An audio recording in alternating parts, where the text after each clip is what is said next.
Hi, I'm Pam and I'm here to talk about retro video games.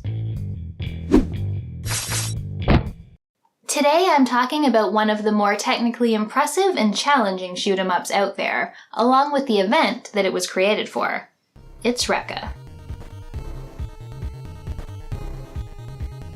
Summer Carnival 92 Recca was developed by Kid and published by Naxat Soft for the Famicom.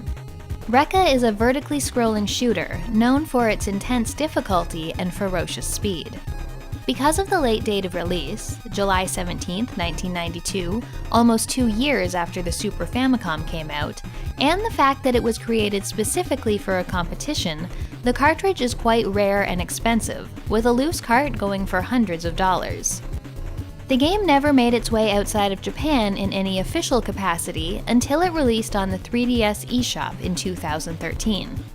This NES cart is obviously a reproduction. Before I get into the review of Recca, I want to talk a little bit about the competition it was created for and how that came about. If you're a retro gaming fan in North America, you probably know about the Nintendo World Championship, which toured 30 US cities in 1990. Not for the big prizes, not for the money.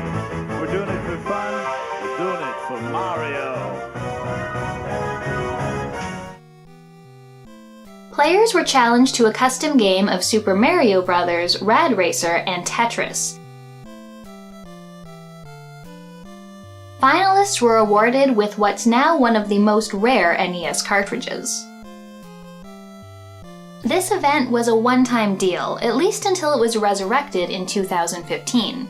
You might know a little less about the Nintendo Challenge Championship, which toured Canada and took place before the World Championship.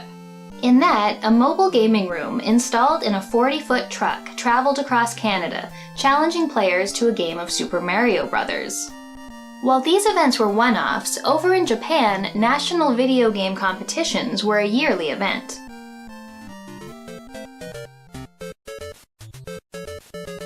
Hudson Soft is a game developer and publisher that's quite well known. They made such series as Adventure Island, Bonk, Bomberman, Mario Party, and of course my favorite, Felix the Cat. From 1985 to 2000, Hudson Soft held a yearly games competition in Japan, the Hudson All-Japan Caravan Festival.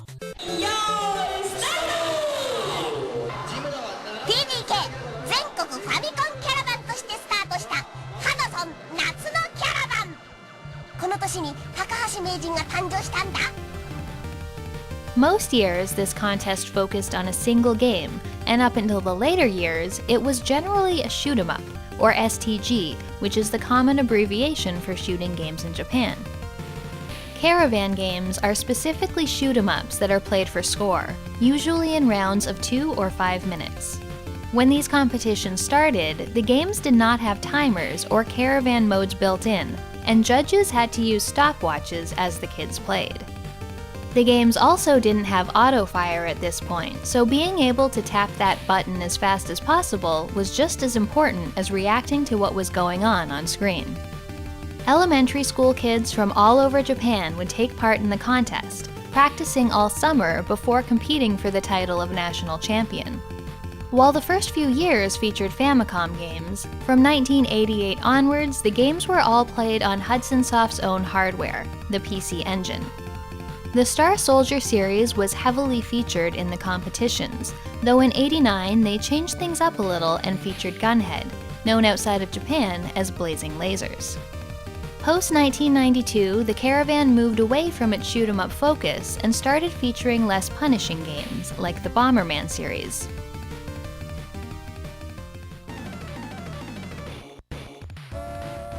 The Naxat Soft Summer Carnival was developer and publisher Naxat Soft's answer to Hudson Summer Caravan.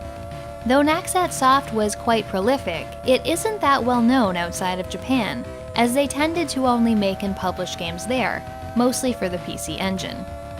These included everything from golf and pool sims to experimental beat-em-up Kazekiri Ninja Action, the PC Engine port of Double Dragon 2, and cute-em-up Koryun, Child of Dragon.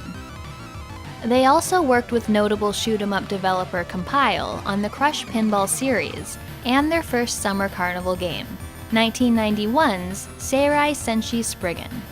Spriggan is clearly influenced by Compile's Musha, and was even going to be part of the LS series while it was in development. Spriggan is quite a beautiful game, and since it was to be part of the Summer Carnival, it was made with a special 2-minute score attack mode, in addition to the regular story mode. 1992's Carnival featured 2 games, Recca, which we'll get to soon, and Alzadik for PC Engine.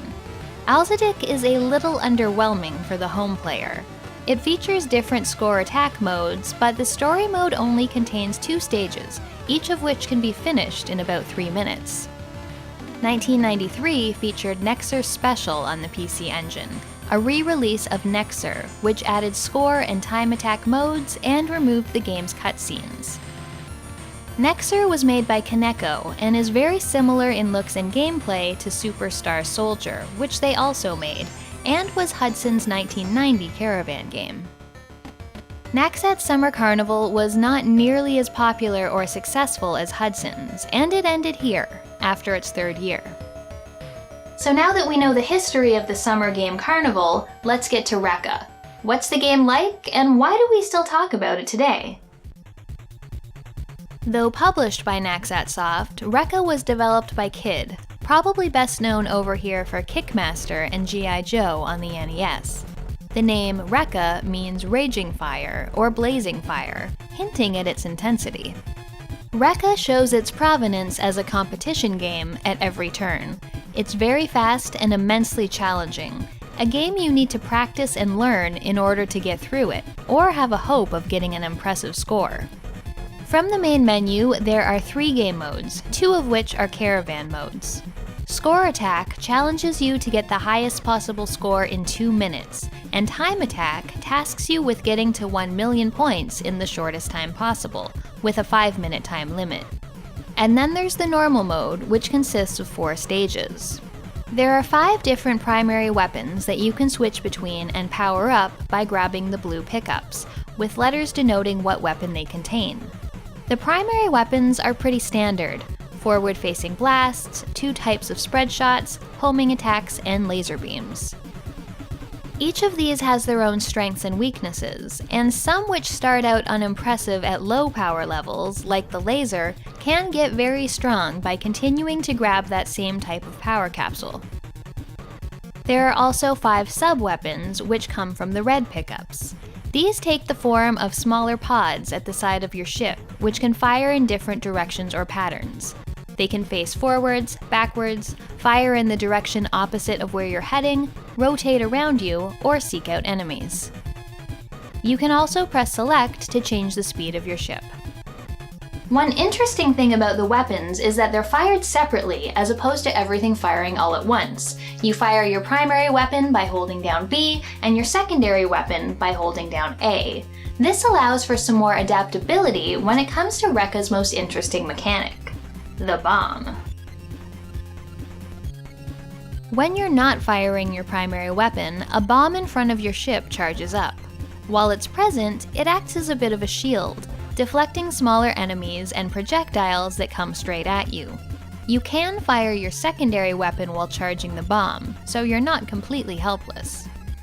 If you fire while the bomb is fully charged, which you can tell by the energy meter at the bottom of the screen, the bomb will detonate, causing a large explosion that takes up a good amount of space and persists for a few seconds. Using the bomb is key, especially on boss fights. It will continuously damage whatever it hits and provide protection for you by killing projectiles that attempt to pass through it. When starting a game on normal mode, you get about 10 seconds of relative ease before things ramp up considerably. The speed at which enemies and projectiles come at you is remarkable, as is the sheer number of things happening on screen at once. Though bullet hell wasn't a subgenre at this point, I think there's a good argument for Recca being the first of its kind. And all of this happens with minimal slowdown. It's amazing how much can be going on at once without performance suffering. There's a bit of flickering, which is hard to avoid, but the only times I really experienced any slowness or lag was on a couple of the larger bosses. And all of this was on the Famicom. The game is impressive looking, though at times overwhelming. The purple smoke effect in the back half of Stage 1 is quite lovely. However, when this effect is in red and combined with a similarly colored boss as well as other background items in Stage 2, it's just too much. Plus, a red and magenta color scheme? Ugh. A lot of Stage 2 made my eyes feel like they were about to start bleeding from too much visual stimulation. Thankfully, the other stages don't suffer from this problem. The first 3 stages feature mid and end bosses, while the 4th is a rush containing bosses you fought before, as well as some new surprises. I found these to be the most challenging parts of the game. If you don't immediately pick up on the pattern and execute your dodges flawlessly, a boss can easily burn through all your lives and result in a game over within seconds.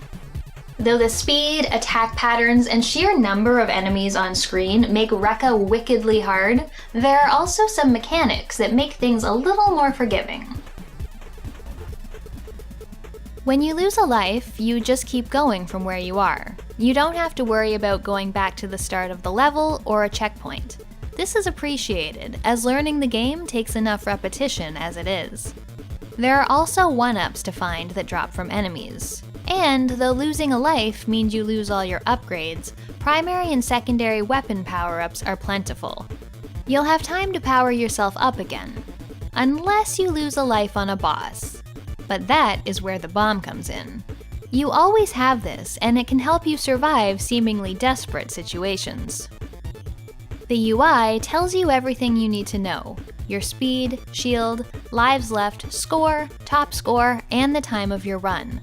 This is very useful, though to be honest, I rarely had a chance to glance down at these numbers as I played. Taking my eyes off my ship tended to end poorly. The score and time attack modes take place on a different stage than the normal game, which provides some nice variety.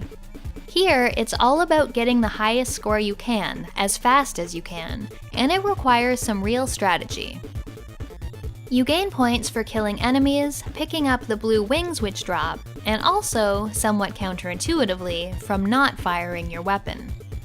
The competitors of the Summer Carnival surely had to practice a ton and plan out their strategy in great detail in order to have a chance at winning.